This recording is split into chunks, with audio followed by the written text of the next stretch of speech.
እሺ እንደምን አላችሁ እንደምን ሰነበታችሁ።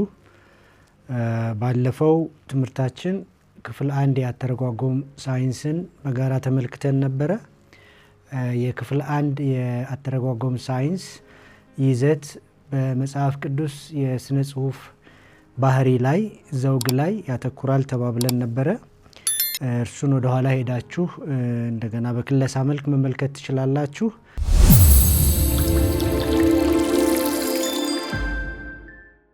ዛሬ ደግሞ ክፍል 2ን እንመለከታለን። ክፍል 2 የአተረጓጎም ሳይንስ ታሪካዊ የሆነ እድገቱ ላይ የሚያተኩር ነው። የአተረጓጎም ሳይንስ ታሪካዊ እድገት ልትሉት ትችላላችሁ፣ ወይንም አጠቃላይ አተረጓጎም ሳይንስ ይሉታል። ጀነራል ሄርሜኔቲክስ ይሉታል። አንዳንድ ጊዜ ደግሞ ሂስቶሪካል ዴቨሎፕመንት ኦፍ ዘ ሳይንስ ኦፍ ሄርሜኔቲክስ ይሉታል።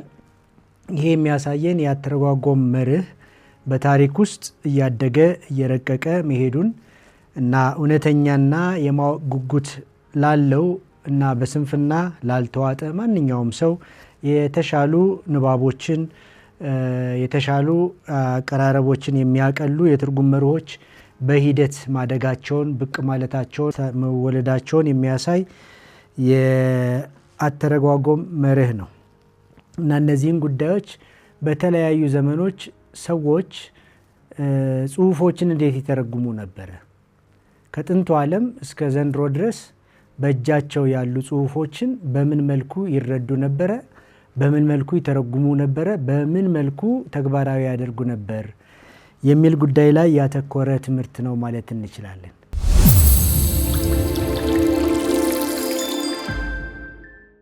ስለዚህ ከክርስቶስ ልደት በፊት ወደ 400 ዓመተ ዓለም እንመለሳለን።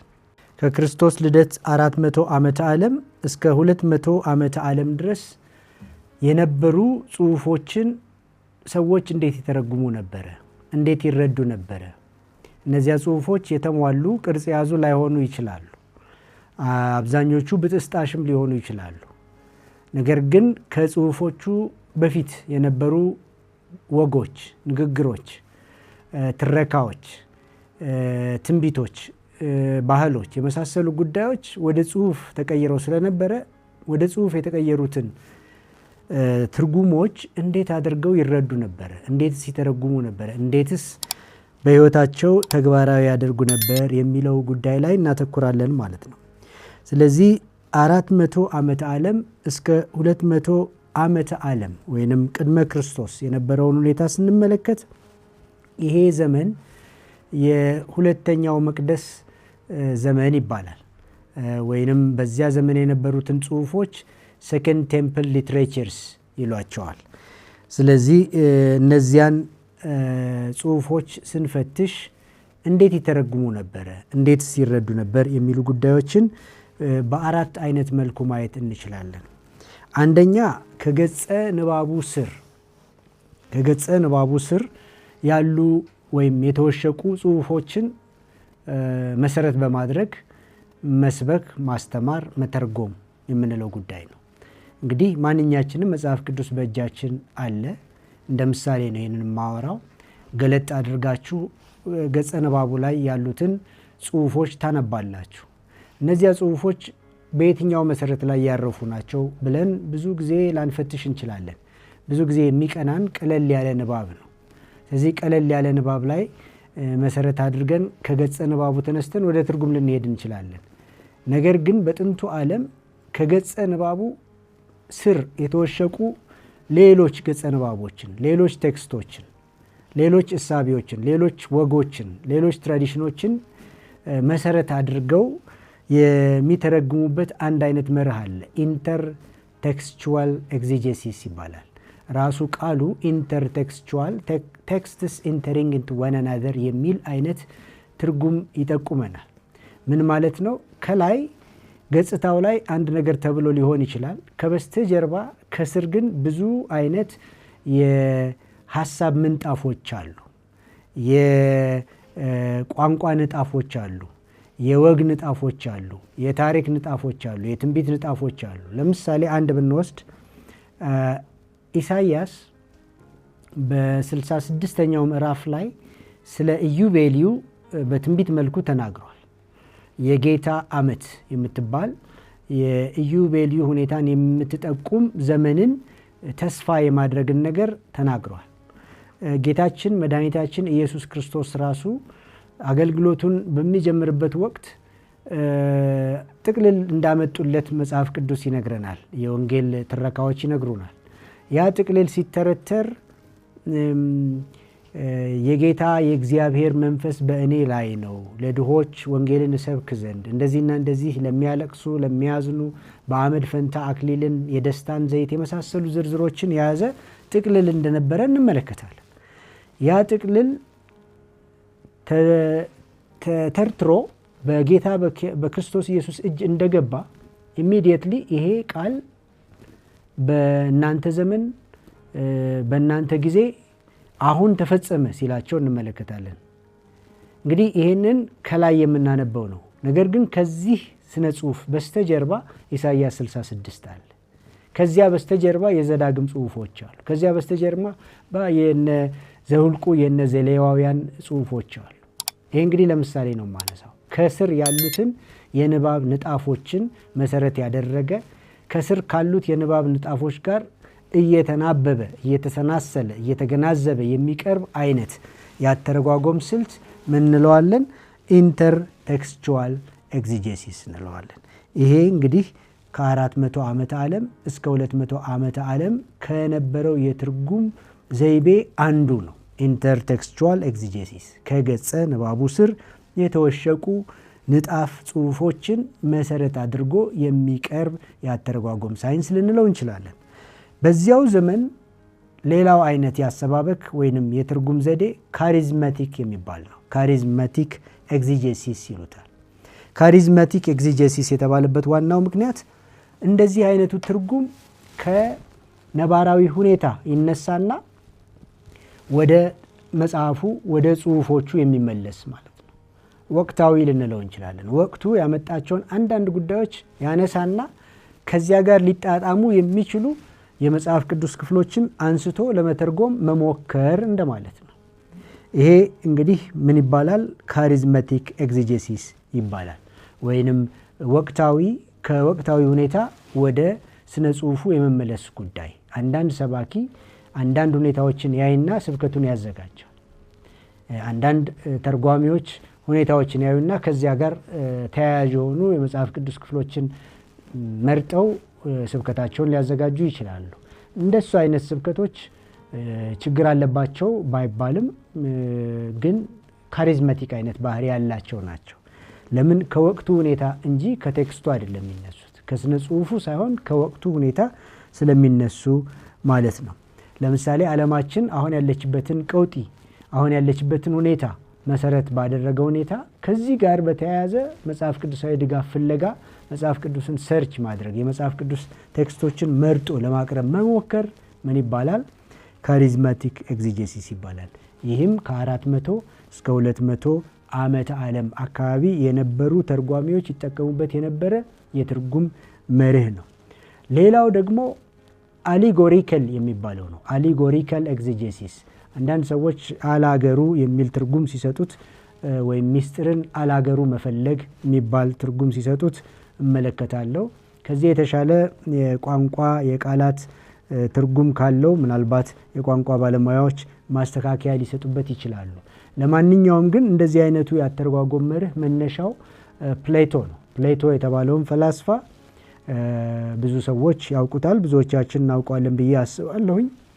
የዛሬ 2470 ዓመተ ዓለም አካባቢ የነበረ ሰው ነው እና ይህ ሰው እውነት እና እውቀት መሰረቱ በነባራዊ ዓለም ውስጥ አይደለም፣ ከነባራዊው ዓለም ክበብ ውጪ ባለ በሌላ ዓለም ውስጥ ነው ብሎ ያምን ስለነበረ እውቀትን በዚህ ዓለም ላይ ማንኛውም ሰው መሰረት ካደረገ እውቀቱ ውስን ነው፣ እንዲያውም የከፋ የጠፋም አይነት እውቀት ነው ብሎ ያምን ስለነበረ ትክክለኛ እውቀት በተለይ ደግሞ አለማወቅን የሚሽር ኢግኖራንስን የሚሽር አይነት እውቀት ከዚህ ከምናውቀው ዓለም ወጣ ባለው ዓለም ውስጥ ያሉ ሚስጥራትን መፈለግ ነው ብሎ ያምን ስለነበረ የሱ እሳቤ በዚህ አይነት ትርጉም ውስጥ ጥላ እንዳጠላ እንመለከታለን። ስለዚህ ሰዎች አንዳንድ ሰዎች ለምሳሌ በአዳም ላይ እንቅልፍ እግዚአብሔር ከባድ እንቅልፍ ጣለበት ይላሉ።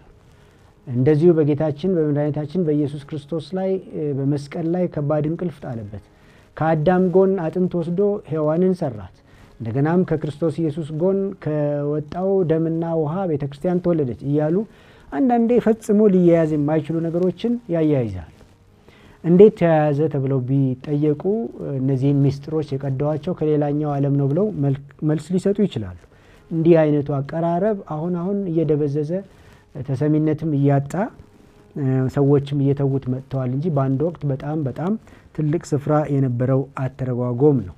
እንዲህ አይነቱ ነገር ደግሞ መሰረቱ ስሩ የነበረው ከክርስቶስ ልደት በፊት ከ400 ዓመተ ዓለም እስከ 200 ዓመተ ዓለም ይኖሩ የነበሩ ተርጓሚዎች የነበሩትን ስነ ጽሁፎች የሚተረጉሙበት አንደኛው አማራጭ እንደነበረ እንመለከታለን። ሌላውና አራተኛው ከቃል ይነሳሉ ወይም ከጽሁፍ ይነሳሉ፣ ግን ወደ ወቅቱ ሁኔታ ያመጡታል።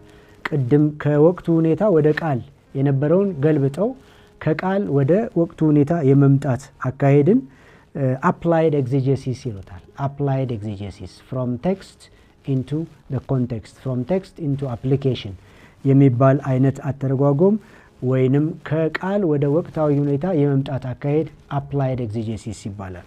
እንግዲህ እነዚህ አሰባበክ ዘዴዎች ወይም እነዚህ አተረጓጎም ዘዴዎች ከ400 እስከ 200 ዓመተ ዓለም በነበረው አውድ ውስጥ የነበሩ ልምምዶች ናቸው፣ የነበሩ ኤክሰርሳይስስ ናቸው።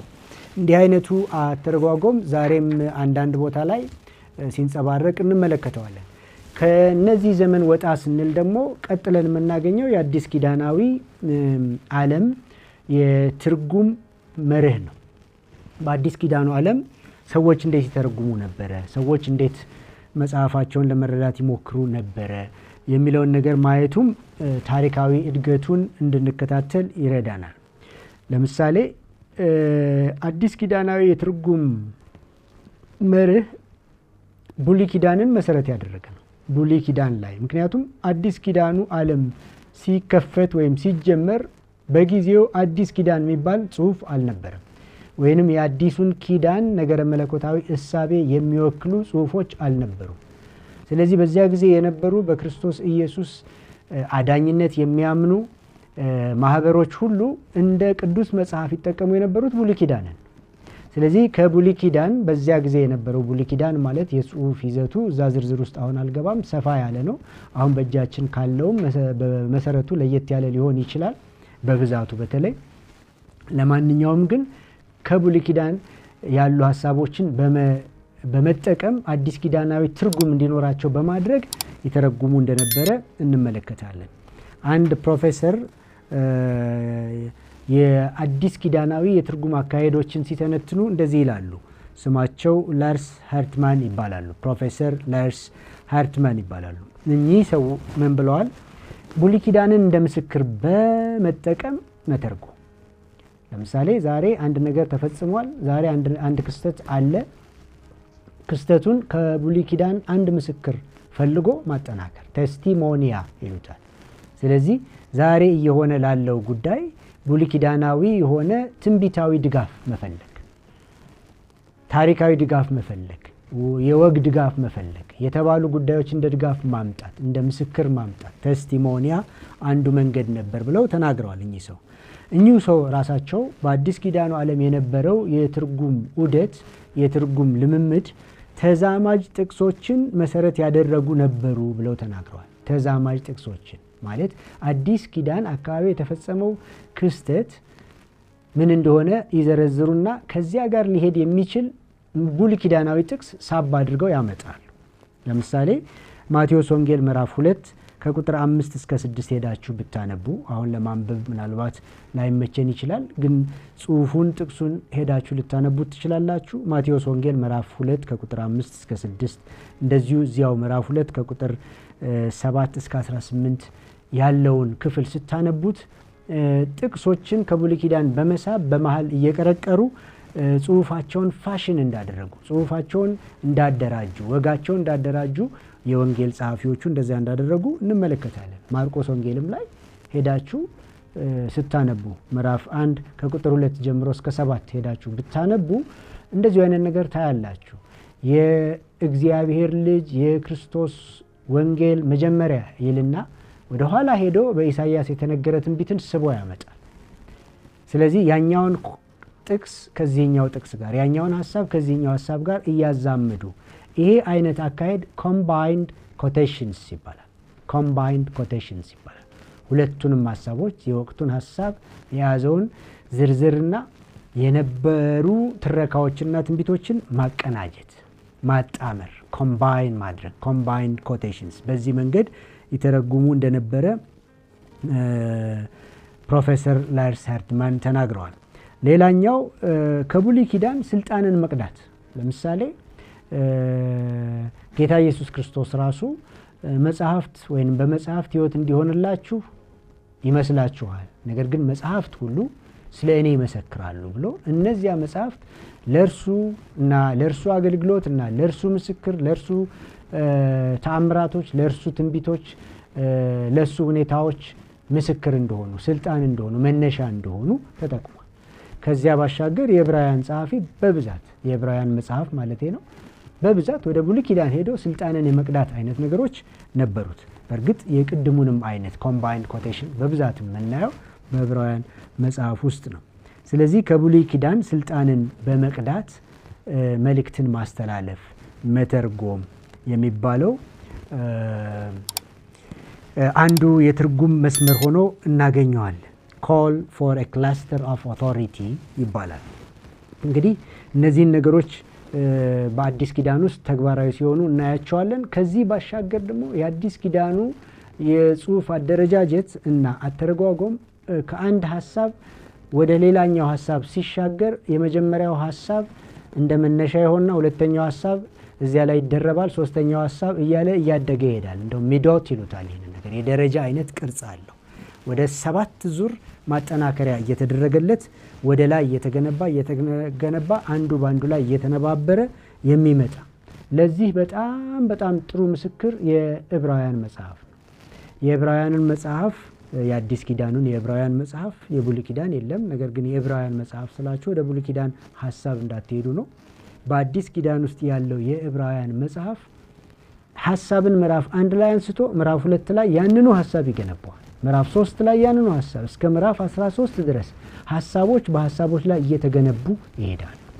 ይሄ ሙግታዊ የሆነ አቀራረብ ሂቶሪካል የሚባል በብዙ የሕግ ስፍራዎች ላይ ያለ ልማድ በአዲስ ኪዳኑ ዓለምም እንደዚያው የተለመደ ስለነበረ የዕብራውያን ጸሐፊ ሙግትን በትንሹ አንስቶ ጠንከር አድርጎ ደግሞ ምዕራፍ 2 ምዕራፍ 3 ምዕራፍ 4 እያለ እየገነባ አንድ ሐሳብ ለማስጨበጥ ወደ ላይ እየገነባ የመጣው አይነት አጻጻፍ ሚዶት ይሉታል። ከአንድ የሐሳብ መሰረት ወደ ላይ እየገነቡ መተንተን ልንለው እንችላለን።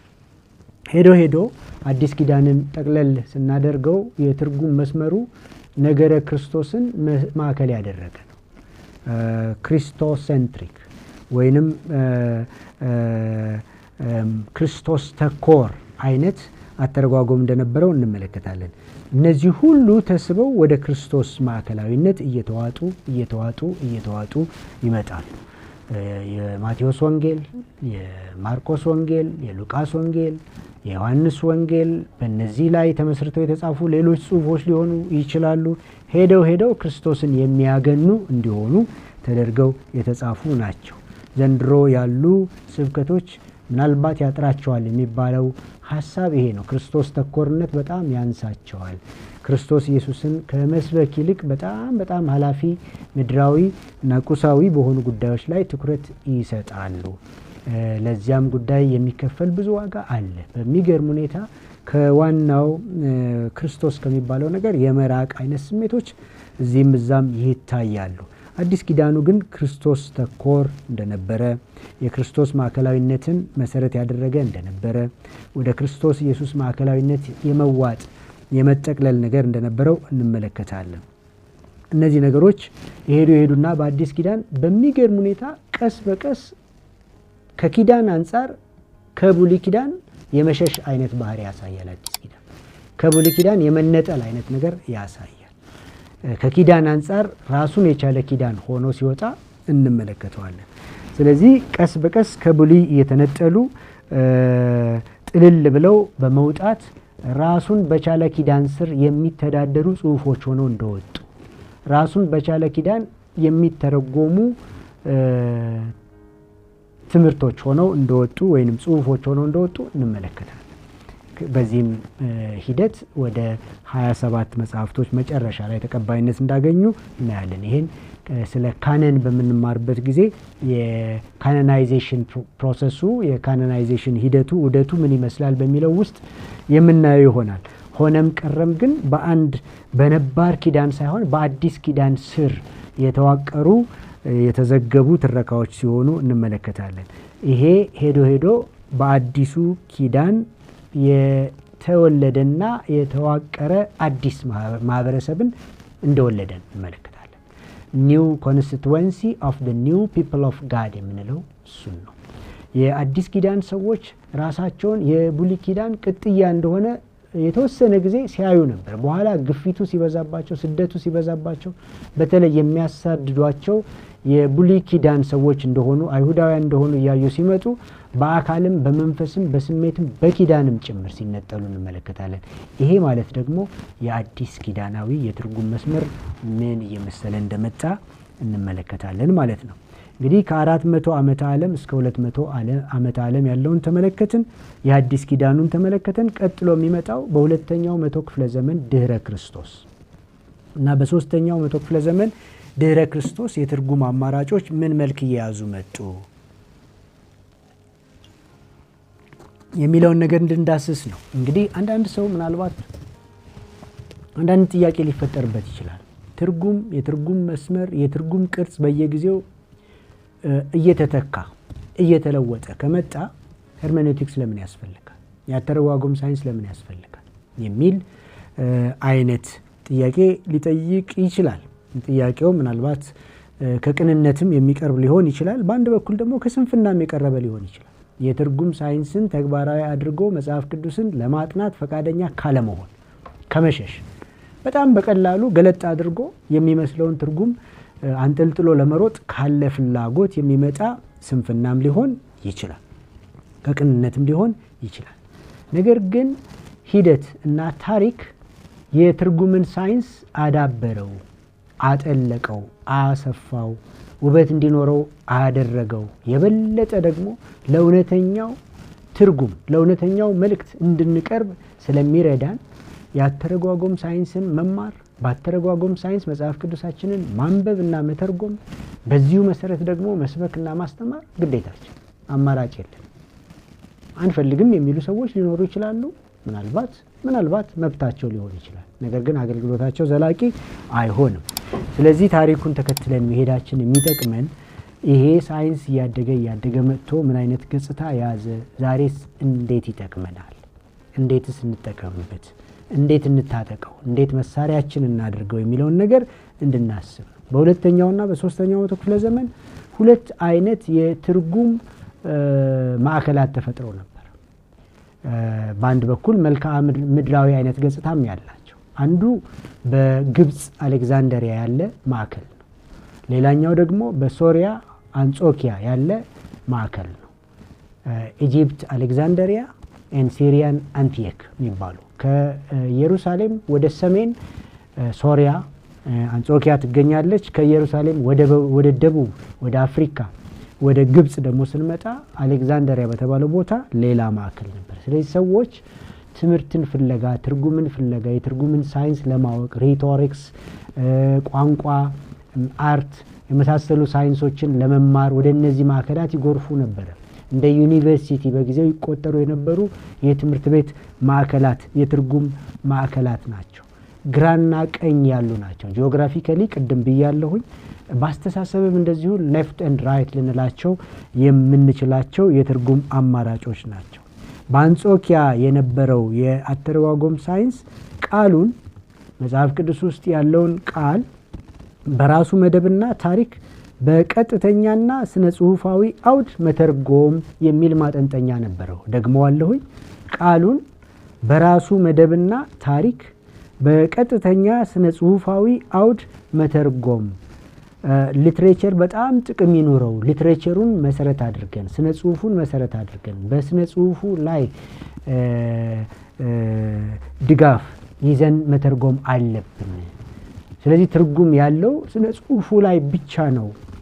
ከስነ ጽሁፉ ውጪ ሌላኛው ዓለም ውስጥ ሄዶ ሌላ ትርጉም ከተደበቀ ዓለም ቆፍሮ ማምጣት ከጽሁፉ ሐሳብ መውጣት ነው። ጽሁፉ ላይ መደገፍ አለብን ይሉ የነበሩ ናቸው።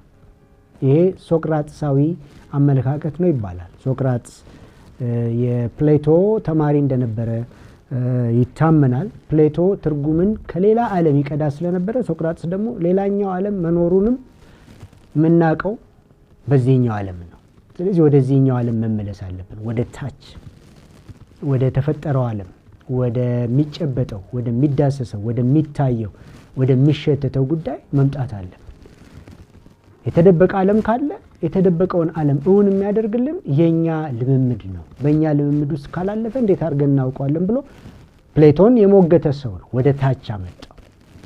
ስለዚህ የሱ ትርጉም ኢማነንታል ይባል ነበር። ያንኑ ትርጉም በዚህ በአንጾኪያ ተግባራዊ ሲያደርጉት እንመለከታለን። መጽሐፉንም ሲተረጉሙ ከመጽሐፉ መነሳት ብቻ በቂ ነው የሚል ነገር እንደነበራቸው እንመለከታለን። የሱ ተቃራኒ በሌላኛው ጽንፍ የነበረው በአፍሪካ ግብጽ በምትባል አሌክዛንድሪያ በሚባለው ማዕከል የነበረው እሳቤ ደግሞ ሌላ ጽንፍ ነው። ሌላ ፖላራይዝ አድርገው የነበሩ ናቸው። ሁለት ጽንፎች እንደነበሩ እንመለከታለን። ይሄኛው ደግሞ ፕሌቶናዊ ነው። በቃ ትርጉም ቅድም እንዳልነው ከሌላኛው ዓለም ከማንደርስበት ከማይታየው ከማይጨበጠው ነገር ግን የዚህ ዓለም እናት ከሆነው ከሌላኛው ዓለም መመንጨት መቻል አለበት። የእውነት መሰረት እዚያ ነው ያለው። እዚያ ያለው እውነት በጣም ከፊል ነው፣ በጣም ግልጽ አይደለም፣ በጣም ያልተሟላ ነው። ሲከፋም ደግሞ ወደ ድንቁርና የሚመራ ነው ብሏል ቃል በቃል። በቃ at worst it leads to ignorance ብሎ ተናግሯል። ይሄ ፕሌቶ የተናገረው ነገር ነው። ስለዚህ ከዚህኛው መደብ ከዚህኛው መሰረት ወጥተን በተደበቀው ዓለም በማይታየው ዓለም ውስጥ የተደበቁ ሚስጥሮችን ማወቅ ያ ዕውቀት በራሱ እንዲያውም ደህንነትን ይሰጣል ብሎ ፕሌቶ ያምን ነበር። እሱን ተከትለው አሌክዛንድሪያን ስኩል ኦፍ ቲዮሎጂ ስኩል ኦፍ ፊሎሶፊ ይህንን የትርጉም መርህ ይከተሉ ነበር። ይህ እንግዲህ ታሪክ የወለደው የአተረጓጉም ሳይንስ ነው። ሁለት ጽንፍ ነው። አንደኛው ወደ ሊትራል ይሄዳል፣ አንደኛው ደግሞ ወደ አሌጎሪካል ያደላ ነበር። ስለዚህ እነዚህ ዘመናት ሲጠቀለሉ ሁለተኛና ሶስተኛ መቶ ክፍለ ዘመን ድህረ ክርስቶስ ሲጠቀለል የተወለደ አዲስ ትርጉም ደግሞ ነበረ። የቅዱስ አውገስጢኖስ ሚዛናዊ እይታ ልንለው እንችላለን። ሚዛናዊ በሚለው ብዙ ሰዎች ላይስማሙ ይችላሉ። ግን ቅዱስ አውገስጢኖስ በተቻለ መጠን ሁለቱን ጽንፎች በሁለቱ ቅድም በጠቀስኳቸው ጽንፎች መካከል ያሉትን መሳሳቦች ወደ ሚዛን ለማምጣት ጥረት አድርጓል።